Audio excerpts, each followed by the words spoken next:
ভাই আমার, তুমি কার কথা সারা রাত জেগে থাকো? কার কথা তুমি সিগারেট খেয়ে তোমার জীবন নষ্ট করছো? কার দুঃখে তুমি মদ পান করো? সে কে? ওই মেয়ে কে যার কথার কারণে তুমি সারা দিন উদাসীন থাকো? সলা নাই, জাকাত নাই, সিয়াম নাই। সে মেয়ে কে যাকে পাওয়ার জন্য তুমি সলাত আদায় করতেছো, মাজারে তাইয়ার মধ্যে তুমি টাকা দান করতেছো, তুমি তাবিজ দিচ্ছ, তুমি কুফরি করতেছো? সে মেয়ে কে?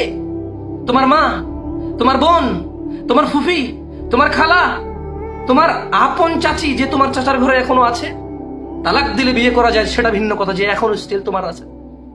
তোমার আপন ভাতিজি, তোমার আপন ভাগ্নে, কার কথায় তুমি ডিপ্রেশনে আছো?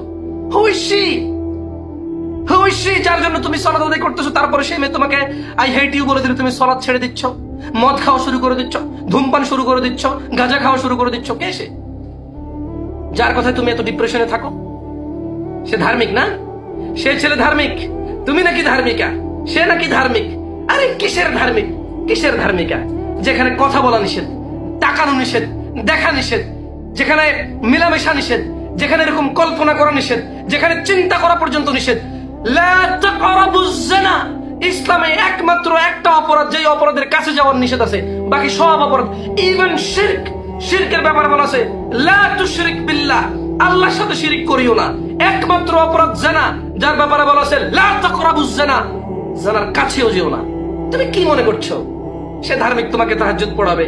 সে ধার্মিকা তোমাকে সে সিগারেট খেতে না করে 5 ওয়াক্ত নামাজ পড়তে বলে? মেয়ে মাদ্রাসায় পড়েছে, মেয়ে অনেক ধার্মিক, মেয়ে বোরখা পরে, কেউ ওর চোখ দেখে নাই। কেউ যদি ওর চোখ না দেখে, ও যদি এত ধার্মিক হয়, ও যদি এত ভালো হয়, তুমি কিভাবে তার প্রেমে পড়ো? তোমার সাথে সে কিভাবে কথা বলে? তোমাকে একটা কথা বলি বোন, তোমার বয়স 15, ছেলের বয়স 18, এখন তোমার বয়স 25, ছেলের বয়স 28। তোমার সাথে ছেলে কথা বলে 10 বছর। বলো তো, ওই ছেলে তোমার সাথে 10 বছর কথা বলেছে, ওই ছেলের সাথে তুমি কোনো বিবাহের সম্পর্ক ছিলা? তোমার ভাই লাগতো সে, তোমার বাপ লাগতো সে, তোমার চাচা লাগতো সে, তোমার মামা লাগতো সে? তোমার সাথে 10 বছর কথা বলেছে, তুমি এটাকে অন্যায় মনে করনি? তুমি এটাকে খারাপ মনে করনি? ওই ছেলের জন্য তো 4টা বিবাহ জায়েজ। তোমাকে আজকে বিবাহ করার পরে যদি কালকে আরেকটা মেয়ের সাথে 10 বছর কথা বলে, তুমি কেন অন্যায় মনে করো? কেন তুমি অন্যায় মনে করো? তোমার বয়স 15, তার বয়স এখন 28, তোমার বয়স এখন 25। 10 বছর সে কি সম্পর্কে তোমার সাথে কথা বলেছে? 10 বছর সে কোন সম্পর্কে ভিত্তিতে তোমার সাথে কথা বলেছে? 10 বছর যখন সে তোমার সাথে বিবাহ সম্পর্ক না থাকার কারণে সে কথা বলছে, তুমি তাকে খারাপ মনে করনি? যেদিনই তোমাকে বিয়ে করলো, 2 বছর পরে অন্য কারোর সাথে কথা বলে, তুমি মনে করো যে ও এটা তো খুব খারাপ, বাজে চরিত্র, দুশ্চরিত্র, একে তালাক দেওয়া উচিত, এর সাথে সংসার করা উচিত না। কেন? বাজে চরিত্রের পুরুষ, সে ঘরে বউ রেখে একজনের সাথে কথা বলে। আরে তার জন্য তো 4টা বিবাহ জায়েজ। যদি তার তৌফিক থাকে 2টা বিবাহ জায়েজ, 3টা বিবাহ জায়েজ, 4টা পর্যন্ত জায়েজ, যদি তার অর্থ সম্পদ সব দিকে তৌফিক থাকে। বিবাহ করা ছাড়া তোমার সাথে 10 বছর কথা বললে অন্যায় না, বিবাহ করার পরে কারোর সাথে কথা বললে অন্যায়। শোনো বোন, আমি বলছি না যে বিবাহ করার পরে কারোর সাথে কথা বলা নেই, আমি বলছি না যে বিবাহ করার আগে কথা বলা কোনো মেয়ের সাথে ন্যায় না অন্যায়, আর বিবাহের পরে অন্য মেয়ের সাথে আরেক বিবাহ করার জন্য কথা বলা নাই, এটা আমি বলছি না। তুমি ভুল বুঝে নিও না আমাকে, তুমি আমার কথাকে ভুল ভাবে নিও না। আমি বলতে চাচ্ছি, তুমি যদি তার স্ত্রী হও, তোমাকে রেখে যদি সে অন্য কোনো মহিলার সাথে কথা বলে বিয়ে করার জন্য, তুমি তাকে দুশ্চরিত্র বলো।